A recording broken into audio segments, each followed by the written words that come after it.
All right, folks, good morning from Terrace, BC. We're here in northern BC. I'm Zara Durrani. It's just after 6 a.m. While most of the world is still asleep, I'm getting ready to step onto a jet boat. My eyes are still adjusting. I've got coffee off camera there, and I'm meeting with Rob from northern BC JetBoat Tours, a man who knows every twist and turn of this stunning, calm, powerful Skeena River behind me. We're not just going on a boat ride, we're chasing mist through ancient landscapes, gliding past mountain silhouettes, bald eagles, and waters that have carried stories long before we even arrive. This is where the wild lives. This is where the day begins differently. This is where our adventure begins today. So let's go have an adventurous and adrenaline-filled day together. Yeah, so right now we're sitting at the confluence of the Kitsim-Kalem River and the Skeena River. And the Kitsim-Kalem is one of the larger tributaries of the Skeena, and it's home to the largest Chinook salmon in the world. Wow. So there's always a debate whether it's this river, the Kitsim-Kalem, or one up in Alaska called the Kenai, but they've pulled 100-pound Chinook salmon out of this river in the past. Wow. So very, very large salmon. The runs as of late, the last 10 years or so, have been going down, but it still has some of the largest salmon in the world and home to all 5 species of salmon and steelhead in this river. So a very productive river, the Kitsim-Kalem here, the one that we're just leaving, and then going into the mighty Skeena, which they call in Tsimshian the River of Mists. So that's where we're heading now, and then upriver to Kitsalis Canyon. And we're watching the sunrise. Yeah. We're watching the sunrise in Terrace. And thank you so much for picking me up this morning. Yeah, no problem. Yeah, it was a pleasure. And yeah, great time to be out first thing in the morning. Yeah. So Rob Bryce is the owner of Northern BC JetBoat Tours here based in Terrace. Are you operating year round, Rob? No, pretty much just from April till, late October. And then, yeah, we get the big fall rains happening and snow and rain and that. So, yeah, and the tourists really aren't around. So, yeah, usually 6 months of the year. Okay. So tell me, I mean, obviously our studio here, our office today looks unbelievable. I mean, we got on the boat at around 6:30. Yeah. Yeah, you picked me up at 6. We were on the Skeena River around 6:30, and we've just been watching the sunrise.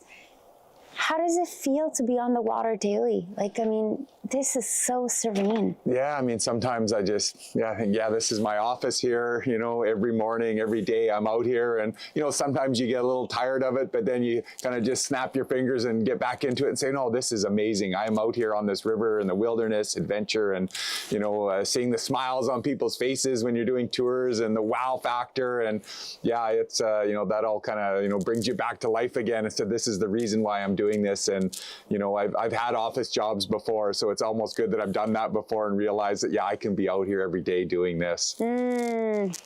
Love this. Like, this is truly special. It's my first time in northern BC. It's my first time in Terrace. And just to sit here and do this interview here on the Skeena River, surrounded by mountains and trees, and we just saw an eagle flying.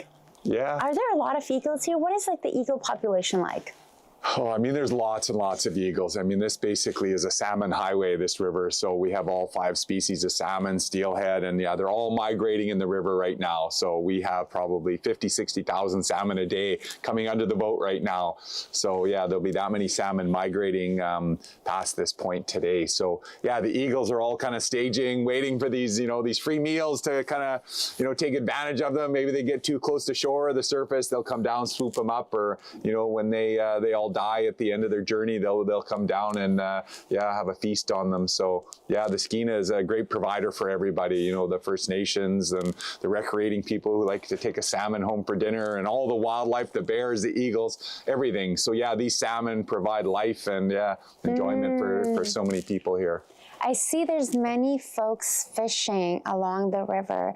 And even when we got on the boat, I thought we would be the first ones, but we weren't. There were like 10 folks ahead of us. Like the parking lot was almost full. Yeah, it's the fishing season just started. They just opened it and they have enough fish in the river now to allow recreational fishing. So yeah, it's great to see so many people and families out there in their boats or walking in and enjoying the Skeena River. And we have the local First Nation bands here catching their their food and social ceremonial fish as well. So we see them spread out throughout the river. So yeah, it's just an amazing experience, and everyone out in this area can come out and enjoy the river and catch a salmon to take home and eat and have that experience with their family and teach their young kids and that how to come out and catch a fish as well. How long have you called Terrace home for? I've been here about 10 years in Terrace. So yeah, I've been here. I worked for a university before that, and we had a campus here, and yeah, so I did spend a lot of time out here previously, and a lot of time as a young kid, with my parents and friends coming out to the Skeena River and fishing it and that. So I don't know, I've been here for probably 50 years, possibly, coming out and seeing this area, but just calling it home the last 10 years. Now, every morning, do you wake up around this time? Like, are you waking up that early in the morning, or only for like special tours like today? No, it's pretty normal. It's even earlier on some tours. So some tours I'm out in the ocean. We're out and seeing whales or hot spring tours or so how whatever. long does it take from the city to get into the ocean? It's about a half hour, 45-minute drive from Terrace, where I launch my boat on the ocean. Okay. And then then we head out from there for anywhere from it could be a couple hours to Would it be the same boat? The same boat, yeah. I take this boat because it's a jet boat, and a lot of our tours require that you go to shore. We don't have docks at a lot of the places, so when we get out to these hot springs, you basically have to just beach your boat, and we don't have a propeller underneath here, so we can go right into shore in a few inches of water and let the boat sit on the ground. We can get right in, let everyone get off, walk into the hot springs, enjoy a nice soak in a coastal hot spring, or we can see whales off the back, or we can go out in the ocean and then we go up another river. So it's a very big jet boat with lots of horsepower, so it's big enough to go out there, and then we have the benefit of being able to run up another river that might be 100 kilometers out in the ocean. So that's what we do, for our bear viewing, and that we drive out 100 kilometers, then we go up another river in the jet boat. So you need a jet boat to get up the rivers, and but you need something big enough to get out there as well. So yeah, we typically do take this one to go out in the ocean as well, and then target our tours for stuff that require a boat where we have to go into shore. Tell me about the experience of, leaving, like, say, the office job and then deciding to start this company and to show the world, to show tourists, not just from BC, not just from Canada, but around the world, the beauty of Terrace, the beauty of northern BC. Tell me about that experience. Well, yeah, I worked for a university, and part of my job there was to actually create tours. So I was lucky that, we had a director that said, come up with some of these ideas to bring people to northern BC to experience it. So he was kind of a big idea guy, and we didn't have a big university, we didn't have a big alumni base. So he said, rather than take people to other, countries around the world, we have a professor who knows, everything about Egypt or Turkey. Let's bring people to northern BC to experience it, and try not to duplicate or really compete with too many other operators. So come up with unique niche-based ideas. So that's where we came up with this, 5 ghost towns in 5 days. What are your summers like? I mean, it sounds like you're really busy with work, but do you guys, like you and your family, your wife, do you all take time to go and explore and, go camping or do activities? Because obviously with your business, you're giving a lot. You're servicing, you're showing people your beautiful town, your beautiful city. But do you guys like to have little adventures yourselves? I mean, we try. We don't do enough. Granted, we should probably do more, and I'm probably guilty of saying yes too many times to tours when I say I'm going to book off a few dates here, and then someone's, oh, we really want to go see this, okay, and so I'm trying to get better at that, where keeping a few days a week for myself and for my wife and family and that. So, but we do go out. I mean, we were just out 2 days ago. I had my wife out with a couple other friends that came up from Vancouver and another friend, and we all went up one of the local rivers in our smaller boats, and yeah, we had a great time out there. And I really do have to do more of that, because life passes you on, and I keep thinking sometimes there's things on my bucket list that I want to do that I can only do in the summer. And yeah, there's, work isn't everything, so I really do have to concentrate on, just putting a couple weeks aside to do things that we want to do in the summer. And, I do get the winters off. So, in the winter, there's, we have lots of time to go travel and do other things and that. But, there's a lot of things you can't do in the winter. The rivers get frozen and it's cold and it can be miserable sometimes. sometimes with rain and that. But yeah, we definitely need to try more. Do you remember the first time you came on this river, on Skeena River? What was that day like, and how did it look like? And how did it hook you in? Because obviously, this is now your second home, the river. Yeah, I do remember my first jet boat trip up here through the canyon, who was a friend of mine who's since passed, who taught me all about jet boating and that. And he had a jet boat and he said, let's go up to the Kitsillas Canyon. And I was just like, what? We're taking a boat through there? You got to be kidding me. The swirls and the waves and whirlpools. I was like, and then we went through and the wave getting soaked by water and I was hooked. And yeah, so the next year I bought a jet boat. And he said, oh, come on out and to Terrace and I'll show you how to run a jet boat. And the same launch we were at today, we had to go down and around this corner. And I saw the corner and I said, I can't do that. My boat's not going to make it around that corner. I was petrified, I remember. And he said, no, I'll be right beside you. And sure enough, there we went around the corner. And yeah, I mean, I had him as a mentor, which really helped. And, I have another friend now who's got, I don't know, 20, 30,000 hours of jet boat experience. So he's taught me a lot as well about what to look for in the river and the hazards and that. And, all my mistakes as a jet boat operator were all my first jet boat, like the dings, the dents, the getting stranded, the stuck. And I tell all those stories on my tours about, okay, in this area here, we were stuck for, 6 hours. We couldn't get out of there because we didn't realize the tide came up this river. Or, there's so many things when you first start jet boating. You've been stuck a few times? Oh, yeah. Tell me. Well, one was on the lower Skeena. You don't realize the tide comes up 60, 70, 80 kilometers up the river. So this one friend said, oh, go fish this little creek over here. So I went down on my jet boat, 18-foot boat. I was all proud and went down, went back up and, oh yeah, okay, I'm here. At this little creek, I'm going to go fish. And then I realized that the water was receding on the river. Okay. I'm like, well, that's weird. Okay. And yeah, next thing I know, the river was like nothing. It had 2 feet of water and now it's down to a few inches. And I kept pushing the boat and pushing and pushing. And then I realized that, yeah, I was stuck till 9 or 10 o'clock at night and I had to come back out in the dark. Now you've spent decades exploring this region. What is it truly about northern BC that keeps calling you back? And that obviously you have a lot of passion and heart for this.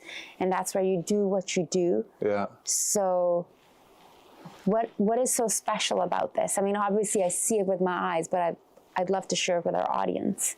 Well, for me, it's the adventure. I mean, I'm a jet boat guy, river guy. There's so many rivers to explore, and I'm always on Google Earth on maps looking where's the next river I can go explore and just see what's there. You just want to see and, see it for yourself, for your own eyes. So, every year I try and go out and do a few trips with friends and that to new rivers that we've never been up before and go, explore. Some of them are a little, maybe not, you wouldn't take guests up there because they're a bit more adventurous and waves. And, I've had times where we've hit waves and filled up my inflatable boat with water and, things that, a little more dangerous. But, yeah, I look and look and look, and there are so many rivers here that you can access off the highway. And then when you go out in a boat on the ocean, there's so many rivers out there you can access. And then, you get just further afar from Terrace, it's just endless, the number of rivers. And, I've pretty much been up every river, probably within 100 or 200 kilometers of Terrace, anything that you could take a boat up.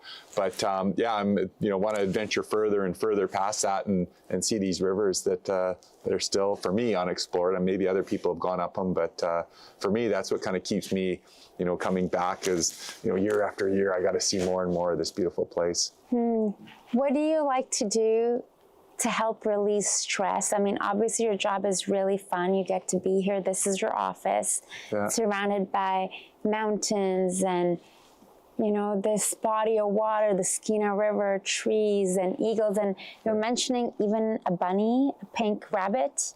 Not a pink rabbit. Sorry. A rabbit. We're going to see a very large rabbit today. Large rabbit. Okay. Hopefully we'll see him. I can't guarantee it, but we've had pretty good luck seeing a very large rabbit in this area. What do you like to do in terms of when you want to unwind?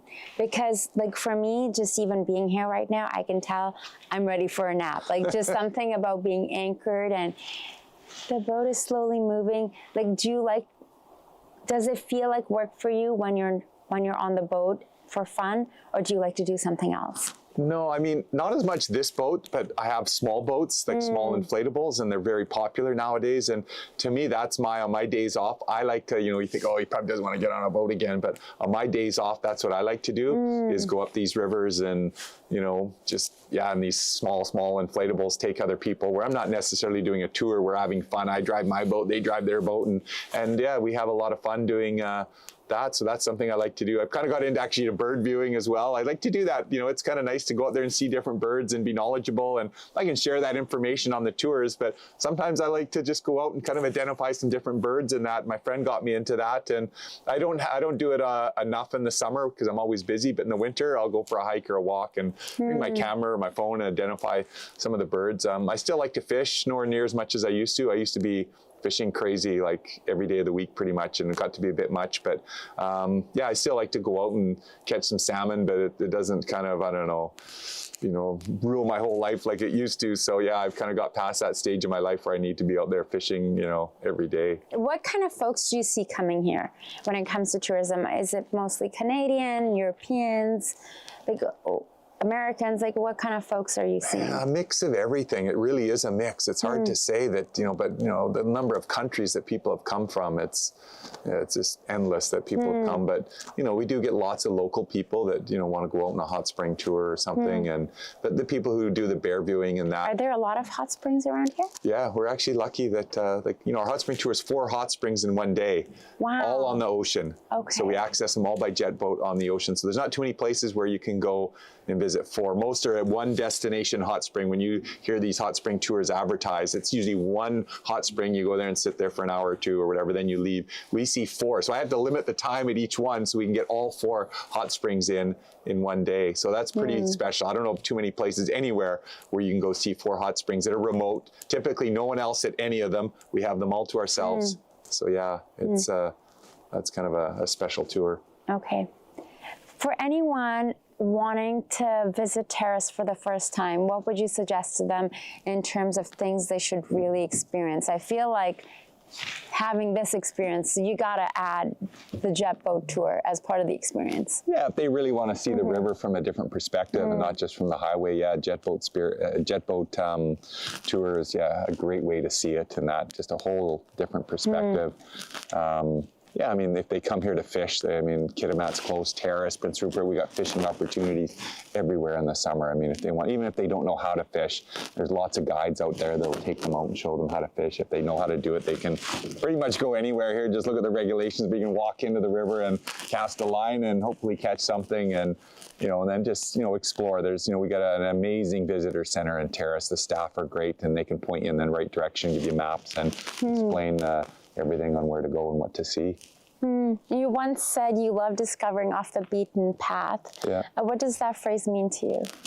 Well, there's something about going somewhere where other people really necessarily haven't been or aren't. So yeah, when I go fishing as well, most of the times I won't go somewhere where there's other people. Yeah. I don't like that experience. When I'm fishing, if I'm there with my friends, I want to go where I don't see anyone else. I don't care if I catch less fish or no fish. I want to be where I'm not going to see other people. So that's typically, and if I'm going to explore as well, I typically like to be where you got that feeling like you're one of the first people there, or there hasn't been people here for a long time, or they've never, other people haven't been able to make it up this far. So those are the kinds of things I like to do, and that just kind of keeps me that with that drive to get out there and keep going and keep looking further afar. I feel like that about my work, about interviews, because I don't see anyone filming interviews out here. I don't see any cameras. It's just us. Yeah, there's no one else out here. This is special. On the Skeena River in Terrace. We're here in Terrace. What else would you recommend to someone coming to Terrace for the first time? I'm here until Sunday evening. What would you suggest that I do before I go back home? Well, we got some amazing local hikes, we got Terrace Mountain. You can hike up there and see the whole city from the mountain. We have lava beds just north of here, Canada's most recent volcanic explosion, just north of Terrace, Ferry Island has some beautiful trails around there. You know, try your hand at fishing as well. Yeah, we got a brewery here as well, nice craft brewery. Yeah, go into the visitor center, check that out. They sell lots of unique stuff from local artists and artisans. We got a big First Nations community here. So we have Kitsillas Canyon here, has an amazing tour there with longhouses and totem poles and that.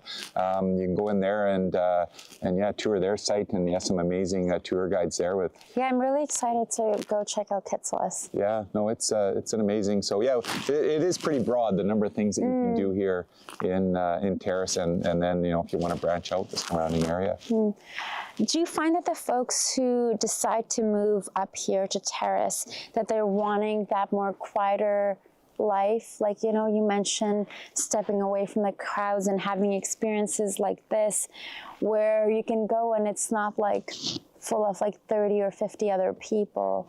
Why do you think people decide to like leave other cities, like, whether living in Lower Mainland or in Alberta, and then moving up here to Terrace? Yeah, I think they come and visit and work here for a little bit. Some of them do contract work and then realize that, yeah, this is a great place to raise your family. And, they'll come out and say, oh, we got amazing mountain bike trails, and they love to mountain bike. And it just kind of hooks them. Or, we have an amazing ski hill here as well. So they came up and went skiing for a few times and then decided to, so I know lots of people who just came for a visit, came to work a short shift somewhere. And next thing you know, I see them and they bought a house or they're renting and they're living here. So it's, yeah, it does draw you in coming to Terrace. So, and I was kind of the same way. I just came out here to work a little bit now and then, and then so, wow, this is an amazing place. I could live here. Have you visited a place, like I know on your adventures, where you felt a place that you discovered that you felt was truly sacred, like it needed to be protected or approached differently? Well, we have some rivers here that don't have any logging, no industry, no nothing. And I'm not anti-industry, but I think you need that balance. And, so we have a few, the Kitlope, Ixjamsix, Gitnadoix-Cassock. There's a number of rivers here in this area that have nothing for industry. They're pristine. And, it's amazing. You can go up these rivers and there's no roads beside you. You're not going up this river unless you have a jet boat to get up there. So we have these protected areas that, and I think it was great for the government to have that balance of, protected areas and then other ones where, they could log and do other things. So, yeah, I don't know, the Kitlope Valley is one I do tours to, and it's a river valley that's, it's 160-kilometer boat ride out there up to a river and then into a lake, and lots of First Nations significance, and they had village sites there. And every time I go there, I'm just like, oh, there's so few people that come up here, so few people that have a boat to get out here and then a jet boat to get up this river. It's yeah, but there's lots of places like that that are protected and special, that are untouched, where, yeah, there's just, the only way you're getting there is by boat. Do a lot of folks in Terrace have boats or decide to get boats because you have Skeena and you can go exploring? Yeah, I would say per capita. Yeah. It's probably one of the higher places in BC, if not the most, I would say. I know so many people with boats, and they're just, I sell boats too. So I know there's another guy in town, and there's dealerships selling aluminum boats. And yeah, it's the number of boats in Terrace has just gone through the roof, the number of people that have them, which is good for my other business as well. But yeah, for people getting out and exploring now, it's, they can take their family and their kids and go to these places they've always heard of, but, unless they had a friend with a boat, they were never getting there, but now they can go there, themselves. So it really is a boating, capital. You saw the boat launch this morning, and that's not even a weekend. And wait till the long weekend, you'll be parking out on the highway to get a spot in that boat launch. So we were lucky this morning. We were really lucky this morning. Your friends and family must love calling you to be like, hey, can you take me out on Saturday? Or it's so-and-so's birthday. Could we do like a birthday cruise in the evening? Do you get those calls? Yeah, I do. It's and I have friends. I'm always like, I had friends from Vancouver that I hadn't even really met. I've talked to them lots, but they came up a few days ago and we went out boating, and yeah, it was great fun to finally meet them and showcase some of our rivers up here. One of my wife's friend, her family's from Brazil. They're coming up in a week. I'm taking them out to go see grizzly bears later in August. So yeah, I take them out. You know, my parents are coming up, and my mom in a few days, so I'll take her out and that to go fishing and see And I'm whales. sure for you it must be so satisfying to see people's reactions. Like this morning when we were, the sun was rising. Now it's like shining right in my eyes. But I just couldn't stop smiling ear to ear. I just couldn't believe, first of all, there was no one there, like barely anyone we saw. And then you're seeing eagles, you're seeing birds, you're hearing birds, and just trees and mountains. It's incredible. What would you suggest to someone who may be interested in moving here, moving to Terrace? Yeah, I mean, I would come and check it out, definitely come up, bring your family up, and come up in the summertime and when it's beautiful out here and all the things you can do. And then, yeah, talk to some of our local organizations that'll help you get settled, and, realtors and that as well. And, look at, places to buy or rent or whatever. And, there's lots of jobs here. There's so many jobs for people to come up here as well. So we're kind of blessed with that in this area. There's, a variety of industrial projects as well happening. And it is kind of a hub for the northwest part of British Columbia as well. So there's that opportunity. We have a college, a university, and a brand new hospital as well here. So we're fortunate that brand new hospital as well in this area. So lots of the amenities and services for people if there's stuff they're worried about. We have, 3 or 4 airlines as well in Terrace. So we have... And there's many flights coming from Vancouver. I think it's 6 or 7 a day? Yeah, a day, which is... which is unbelievable. Yeah, for this area. It's just an hour and a half, and the most beautiful flight. Like, I love the flight. The views were incredible. Yeah, quick flight, and they get out most days. It's not that foggy or whatever the clouds and stuff like that. They can get in most days. So yeah, it is a quick flight to get in and out to go to somewhere else if you got family or you want to visit other people or vacation. So to go somewhere else, it's spend your summers here. Yeah. I feel like being self-employed, if you're working like contract work, like from your computer, it's so easy to come up here and have a little bit of a peace and fresh air and get out in nature. Yeah. Looks pretty dreamy to me. Looks pretty dreamy to me. Yeah. I mean, I gotta tell you, I've never done an interview out here at a place like this, and with eagles flying, mountains all around me. Rob, thank you so much for your time. No problem. Thank you for bringing me out here. I feel really honored, and thank you for sharing so many stories. And you don't hear any traffic. No. You don't hear any cars. Man, this is special. No. This is really special. Yeah, thanks for letting me take you out here and showing you part of our beautiful part of the city and part of BC. Guys, is this life or what? What a morning I've had here in Terrace, BC. I'm so grateful I get to bring you along these adventures. We're here in Terrace on Rob's boat. Rob was kind enough to pick me up at 5 in the morning. I woke up at 5, picked me up at 6, and we were on the Skeena River by 6:30.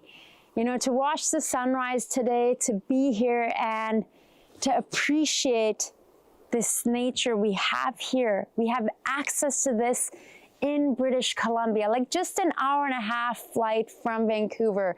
I can't tell you the amount of eagles I've seen on this trip, and up close, like really up close. It's just tremendous. And I can get why Rob is so passionate about what he does.